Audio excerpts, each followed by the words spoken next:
Alright guys, anybody new to the channel, this is my 1996 Toyota Supra. It's spent all last year building it. It's still a stock bottom end, 76mm turbo 400, but what we're doing is we're gonna get this thing ready for the track. So what we need to do is take the transmission that was in the Mustang and we're gonna put it back in this. So we need to swap the bell housings back out, bolt up the converter, and we have everything just bolted in place. Yeah, so the goal here is to get this thing running again so we can bring it to the track, essentially. But I guess there's no more to it than that.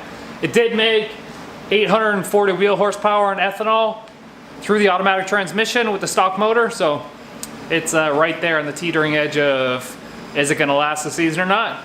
Just find out. So these lines are actually for the Mustang, so take those off. These are just the transmission cooler lines.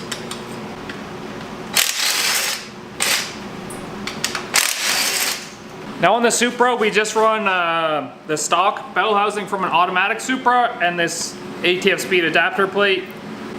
This does need to be upgraded to SFI bell housing that was on there previously, but you need the adapter plate, a new flex plate, and a new converter, and we're not in the market for that right now.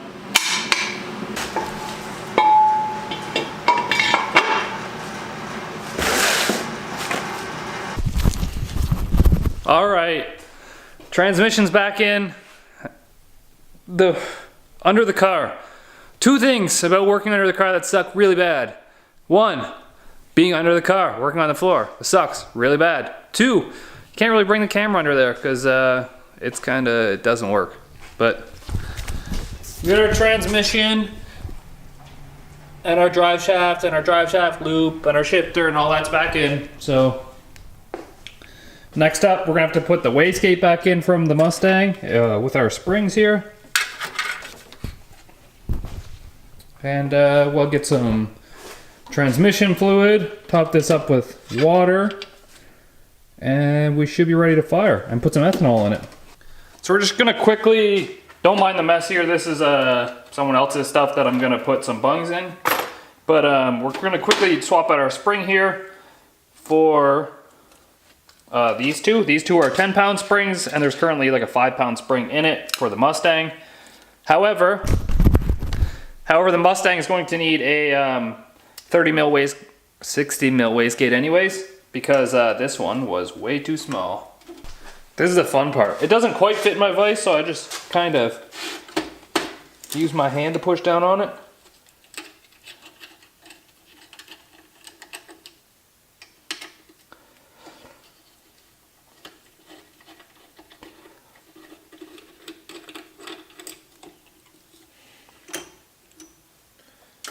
£5 spring, these two make 10 pounds.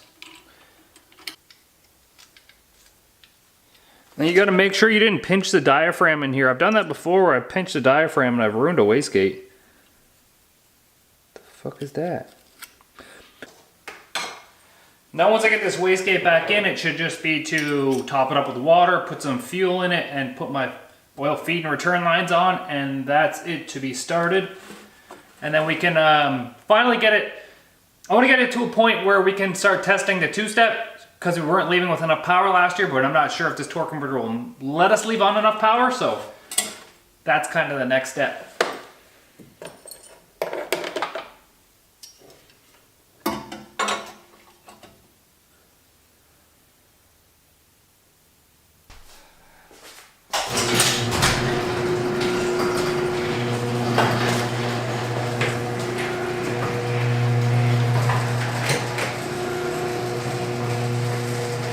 Kent also took all my jerry cans for his ethanol, so I'm gonna have to push this back so I can just pour ethanol straight from the barrel into the car.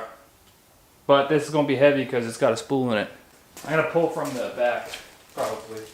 I should probably take it out of park too.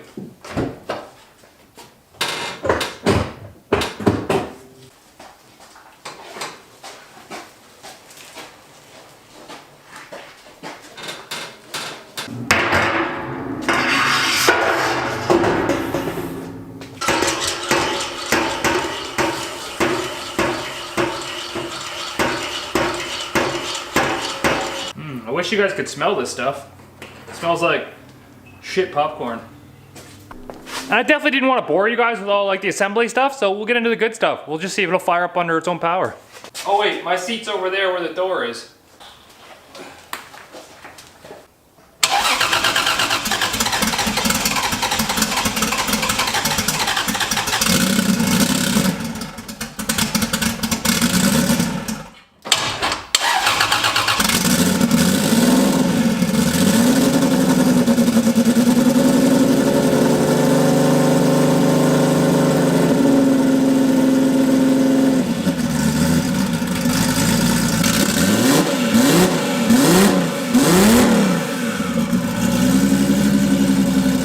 So what I'm going to try and do here now is I'm going to try and get myself into the Link ECU software.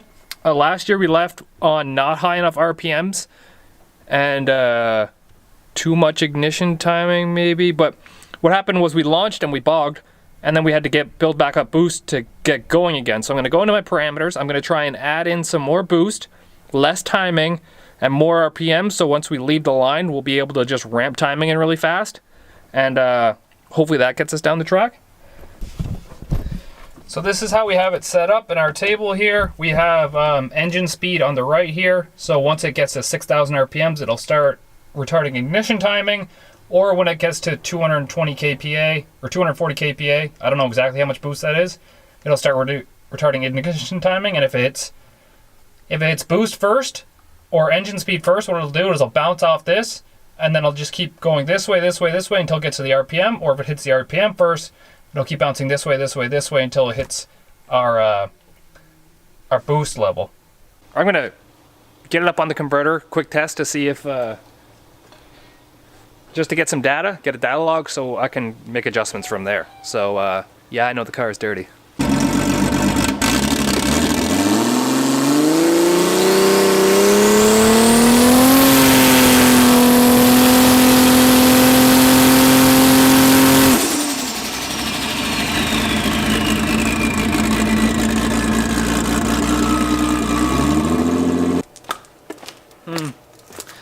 Well, we only got to 5,200 RPM. It might be because I'm locking nitrous, or it might be I didn't check bottle pressure at all.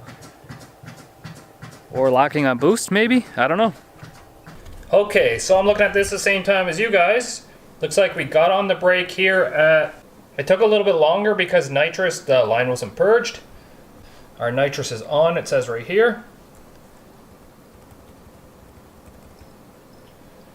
And then by 28 seconds, we are at... So 6 seconds it took to get to 5,300 RPM. And then I held it there for a little bit to see if it would... I held it there to see if it would build boost, but no, it dropped back down to 9 or 5,000. And the nitrous is off right now.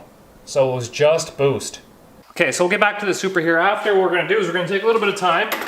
And my friend brought over some bungs for his valve cover and his oil pan on his Honda. Some sort of turbo build. And we're gonna see if we can weld them to our stuff. I don't mind doing side projects like this, especially being newer at TIG, because I just consider it welding practice and trying to get my 10,000 hours in. So definitely not perfect by any standards here, but it'll seal. This is the main thing. Now we'll try and get the aluminum ones in. I may have rushed the cleaning process on this one, but besides the contamination, another sealed unit. There we go. We got the second one welded in here. It went in a lot cleaner than the last one. I used a lot more amps on this one, so I didn't have to wait as long for it to burn, and then I just kept moving and filling. But I mean, they're just vent things, so they'll be fine. So huge shout out to Justin for fixing our 16 volt charger. And Cal, being the wizard he is, put some photos up here. Last year you can see that they blew up, and I think something to do with our electrical system at backfeed, so, and like blew up our that works again. So we can, I think they are called. We can finally.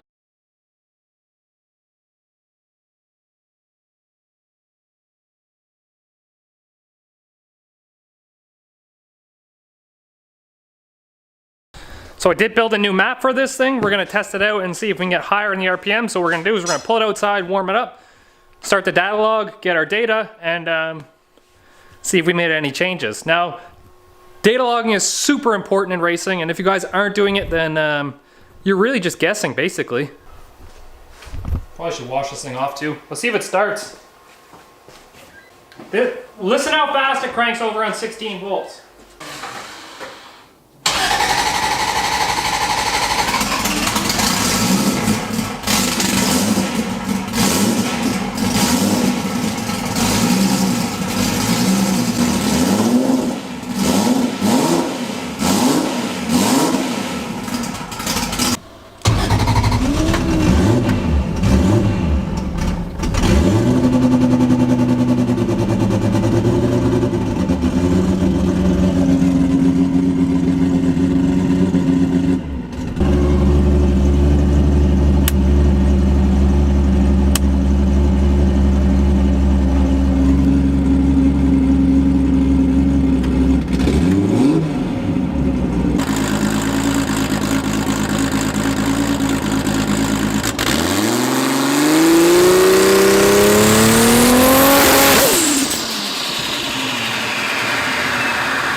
So, I think we hit the two-step with the nitrous still on, which is a bad thing.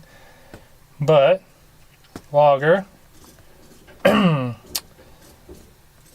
we go, we started spooling up, so we'll zoom in here. Nitrous on. Nitrous is off. Nope, nitrous was off. We hit 320 kPa. What happened? I'm so confused. So that was my bad. I ended up having my top wastegate lines flipped.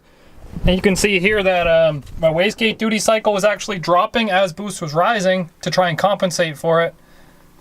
But we ended up hitting boost cut, so it shut itself down, which is great. But now we got to figure out why. I guess we just really got to test it again. Sad, just trying to get ready for the track, man. And I broke my tripod because I hit it with the car. It rolled through the trans brake a little bit once it stumbled.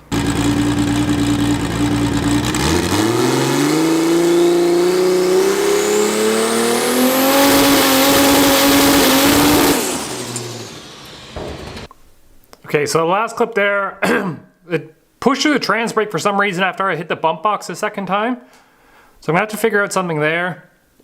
But other than that, it's getting up where I need it to be. That last run was like 5,500 RPMs at like 240 kPa, whatever that is, probably like 20 something pounds of boost. And that's a good starting point. So at the track, we might not be able to use the bump box because I don't know what's going on there. It's kind of fishy. The car's got to cool down a whole bunch. So maybe in a couple days, I'll test it again to see if we can get on the trans brake and see if it'll hold. And maybe find a little back road that we can test some launches on. Anyways, Supra's back together. Sweet. We're going to the track next Friday, the 26th, and hope to see you guys there. Whoever's local anyways. So peace easy, get that beat.